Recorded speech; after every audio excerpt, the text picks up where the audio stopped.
And now I'm going to continue reading from Sex in History by Reay Tannahill, and I'm going to read from the section The Prehistoric World, and this section called The Father Figure. Man's role in creation was not one that could be easily deduced from the pattern of everyday Paleolithic life. When intercourse was frequent and pregnancy was commonplace, when the only calendar was the moon, and 9 months in relation to life expectancy, almost as long as 2 years today. It was something that in theory could have been recognized at any time after man achieved the status of Homo sapiens, perhaps even before, but there's nothing in all of the long millennia of the Paleolithic era to prove that he knew about it. 3 factors suggest that the moment of truth may have come in the early part of the Neolithic era. In the first place, until that time, neither sex seems to have been dominant. Secondly, if the discovery was prompted by some external stimulus, animal herding was probably the most obvious and the most likely.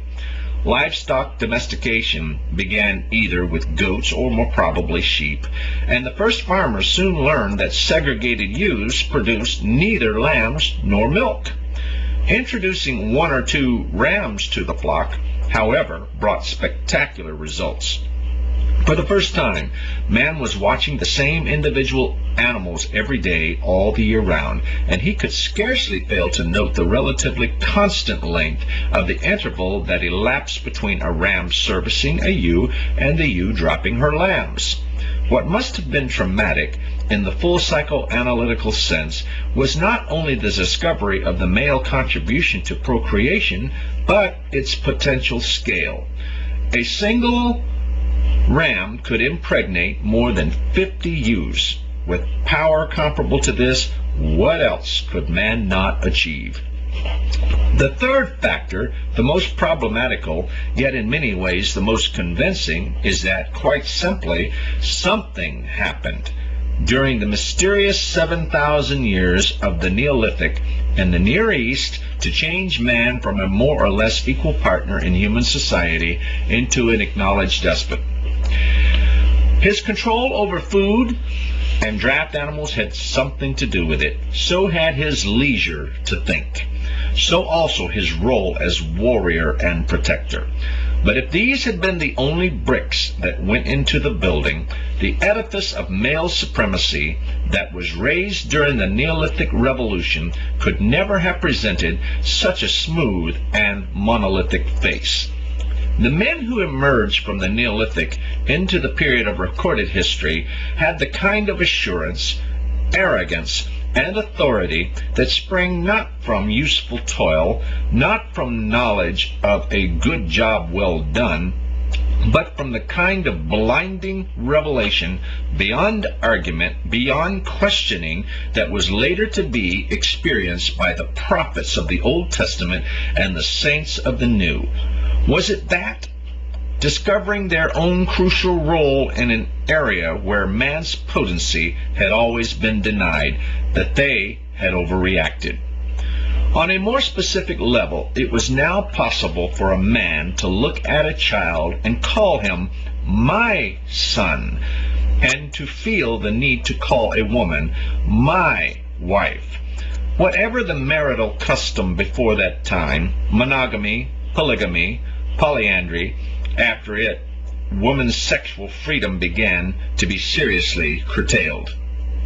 A man might have a harem if he chose, and if he could defend it, but the concept of my son required the woman to be monogamous. Extramarital chastity, of course, could be imposed on a woman only if her desire for it matched the man's, or if she was indifferent, or if he was prepared to use force, either of person or of personality. And to a certain extent, the type of society in which they lived dictated the way in which the relationship between men and women developed. During the Neolithic Revolution, two kinds of society began to emerge: the agricultural and the strictly pastoral.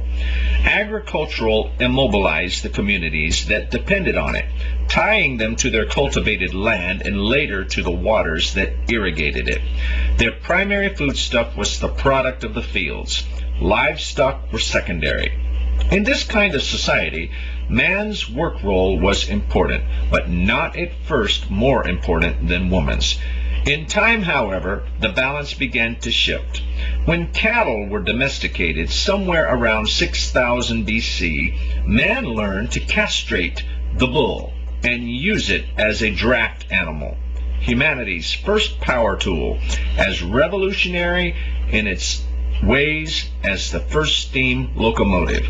It was man, the expert on animals, who was the one to handle it when it was yoked to the hoe or plow. From warrior, thinker, child maker, stock breeder, he was transformed for the first time into a cultivator, taking over one of the most important of woman's tasks and doing it demonstrably better than she had. It may have been this that laid the foundation of man's increasing tendency to experiment, so that he soon added to his already powerful combination of roles those of inventor and technician. Essentially, his contribution to societies remained little greater than woman's. But, intentionally or not, it was more ostentatiously demonstrated. His work, like justice, had not only to be done, but to be seen to be done. Even so, in agricultural society, woman retained ancestral memories of her own importance and succeeded, if only partially, in maintaining some sense of self-assurance. It was otherwise in pastoral societies. The pastoralists were highly mobile, shifting from season to season round the wide plains of Central Asia and the narrower but richer grazing lands of Northern Europe. Some historians believe that these earlier nomads were direct descendants of Paleolithic hunting communities, others that were unsuccessful cultivators or surplus population driven out from agricultural land.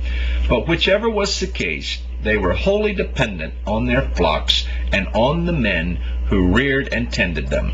In the pastoral society, man was dominant and woman as much his chattel as the beast he herded. It is no coincidence that the male-oriented society of the West today should be in a direct line of moral and philosophical descent from a few tribes of Hebrew nomads, or that of modern India from Indo-European pastoralists of the Rig Veda.